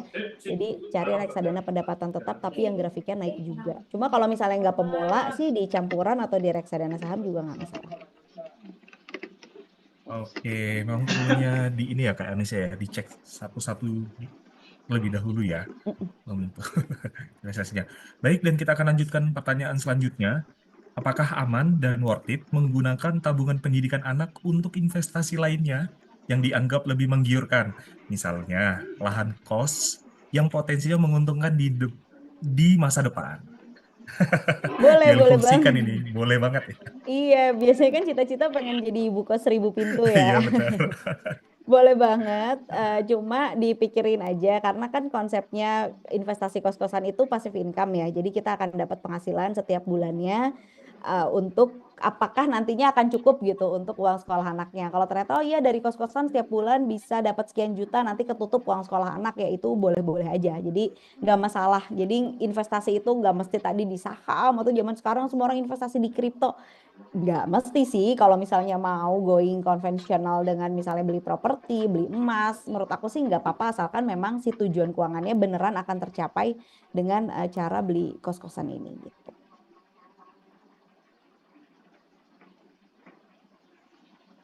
Baik, terjawab ya. Dan ini dia ada pertanyaan lagi. Izin Kak Nisa, apakah ada investasi dana pendidikan yang melibatkan bank yang tidak mengandung riba? Karena biaya sekolah anak jangan sampai tercampur riba. Nah, silahkan dibantu jawab nih Kak. Oke. Sebenarnya dari tadi kita ngomongin emas juga tidak riba ya. Masih kan emas fisik ya Denny ya. Mas fisik. Emas fisik kita belinya fisik, kita belinya di tempat yang nggak riba juga, kita nggak beli emas digital. Fisik dikumpulkan itu aja tuh udah cukup banget menurut aku untuk dana pendidikan karena aku pernah hitung juga yang tadi aku bilang inflasi dana pendidikannya lebih kecil daripada kenaikan harga emasnya. Jadi sangat mungkin sangat bisa kita ngumpulin dana pendidikan pakai emas. Tapi karena lagi ngomongin riba, ini aku mau ngasih tahu bahwa di Indonesia itu kan kita misalnya nih aku kasih contoh restoran halal itu dapat sertifikatnya dari MUI ya. Kita masuk ke restoran, kita yakin dia halal karena dia sudah tersertifikasi oleh MUI, dia diaudit, dia diperiksa dapurnya, dia diperiksa sekitar restorannya, apakah ada peternakan gitu-gitu kan sebenarnya dia nggak bakal dapat sertifikat halal ya. Jadi kita percaya MUI untuk sertifikasi halal. Nah sebenarnya MUI juga punya Dewan Syariah Nasional dan Dewan Pengawas Syariah yang mengawasi bank syariah serta produk layanan dan jasa keuangan syariah. Konsepnya sama, jadi dia juga periksa dulu apakah benar nih perusahaannya sesuai keuangan syariah, kemudian apakah, sampai nggak boleh gini, apakah CSR perusahaannya membiayai sesuatu yang haram misalnya. Haram tuh gimana? Bukan jadi eventnya haram ya, tapi eventnya berbarengan dengan sponsor yang ada sesuatu yang haram. Nah itu tuh nggak boleh gitu. Jadi sangat detail MUI ini dan setiap tahun mereka diaudit apakah masih benar syariah compliance atau enggak. Jadi kalau ada produk layanan atau jasa keuangan yang memakai kata syariah itu sudah pasti dia secara label seperti halal MUI, seperti sudah pasti syariah dari MUI gitu ya. Jadi kalau misalnya ada asuransi jiwa apa syariah, reksadana pasar uang apa syariah, reksadana apa syariah, itu tuh label syariahnya datang dari MUI, seperti restoran nggak bisa tiba-tiba naruh halal nggak dari MUI gitu kan ya, bisa aja sih, tapi kan kita jadi nggak percaya ya. Nah kalau si syariah ini nggak boleh, kalau nggak dapat label syariah dari MUI maka dia nggak boleh pakai label syariah. Nah itu kalau kita bicara MUI. Tapi kan ada juga orang-orang yang kayak, tapi saya nggak percaya-percaya banget nih sama MUI gitu kan. Saya percayanya sama ustadz siapa, pokoknya ada nih panutan segala macam. Ya nggak apa-apa, berarti boleh ditanyakan sama ustadz yang bersangkutan opsinya nih apa gitu. Tapi kalau mau ikut pemerintah atau mau ikut ke MUI, itu kuncinya ada di kata-kata syariahnya. Itu sudah pasti syariah. Aplikasi-aplikasi marketplace yang jual reksadana juga sekarang udah banyak yang bisa mengaktifkan fitur syariah. Jadi begitu fitur syariahnya diaktifkan, itu langsung keluarnya produknya syariah semua sesuai Dewan Syariah Nasional dan Dewan Pengawas Syariah. Gitu. Oke, siap Kak Anissa. Keywordnya adalah syariah. Jika sudah ada syariahnya, insya Allah itu udah label halal dari MUI ya Kak ya. Betul. Baik, ini dia pertanyaan terakhir dari Kak Surya. Izin tanya, untuk investasi jangka panjang, pilih reksadana saham atau beli saham langsung nih Kak? Pilih reksadana saham, apa yang bagus? Atau pilih saham, apa yang bagus untuk jangka panjang? Ini pertanyaannya sulit ya, karena kita nggak bisa memilih satu produk hanya dengan menyebutkan tujuan keuangannya gitu ya, seperti investasi jangka panjang. Tapi intinya kalau mau beli reksadana saham, tadi aku sudah mention cara pilihnya. Itu bisa pilih dari yang dana kelolaannya besar, tandanya orang lain juga percaya, ya udah kita ngikut aja percaya gitu ya. Yang kedua bisa juga pilih reksadana indeks. Jadi indeks ini gabungan, misalnya indeks syariah gitu ya, gabungan semua saham-saham syariah. Itu juga bisa. Tapi kalau pilihan satu saham aja itu nggak disarankan, karena tetap ya berinvestasi saham itu didiversifikasi lagi, bukan didiversifikasi. Pilihan investasi saham itu harus berupa portofolio yang isinya adalah diversifikasi saham. Jadi nggak bisa saya mau beli satu saham banking besar aja, kemudian saya akan pakai ini buat uang sekolah anak. Itu risikonya tuh tinggi banget kalau tiba-tiba nanti si banknya kenapa-kenapa di tengah jalan, kita jadi nggak ada backup sama sekali gitu. Jadi kalau misalnya niat banget mau berinvestasi di saham, menurut aku ambil kelasnya, belajar dengan serius, karena bukan sesuatu yang bisa dipakai iseng gitu. Biasanya kalau orang yang kayak coba-coba deh, iseng-iseng aja deh, nanti pada akhirnya loss tuh bilangnya ketipu saham gitu. Aduh ini habis hilang di saham gitu, terus jadi kapok. Nah itu jangan sampai kayak gitu. Aku